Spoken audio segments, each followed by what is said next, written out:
जो कुछ किया है आपने, हमारे कर्तव्य में अगर हम उसका सही सब मिलती कार्य होता है तो हमारे जो वरिष्ठ लोग होते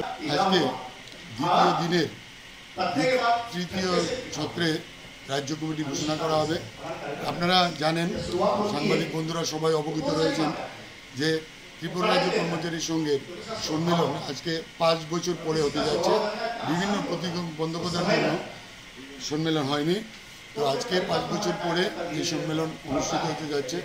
आगामी दिने कर्मचारी संगठन যাতে কর্মচারীদের স্বার্থে কাজ করতে পারে এবং রাজ্যের সার্বিক উন্নয়নের লক্ষ্যকে সামনে রেখে কাজ করতে পারে, সেই জন্য একটা এমন কমিটি গঠন করা হবে যারা কর্মচারী স্বার্থ দেখবে এবং রাজ্যের সার্বিক উন্নয়নের জন্য নিবেদিত প্রাণ হিসেবে কাজ করে যাবে।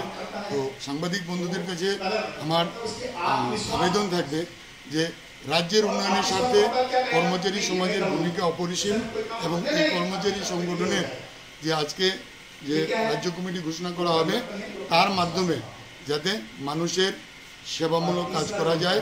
আর আমার অনুরোধ থাকবে যে গঠনমূলক সংবাদ এবং সত্য, যেটা সত্য বাস্তবতার বিচারে সেই ধরনেরই আপনারা সংবাদ পরিবেশন করবেন। সবাইকে নমস্কার। আপনারা দেখেছেন যে সারা রাজ্য থেকে কীভাবে প্রতিনিধিরা এসছে। আর ত্রিপুরা রাজ্য কর্মচারী সংঘ আজকে থেকে রাজ্যে কাজ করছে না। ত্রিপুরা রাজ্যের এমন কোনো গাঁও পঞ্চায়েত নেই যেখানে আমাদের কর্মচারী সংঘের সদস্য নেই। কাজের সমস্ত জায়গায় আমাদের আছে। আমরা একটা সুশৃঙ্খল সংগঠন।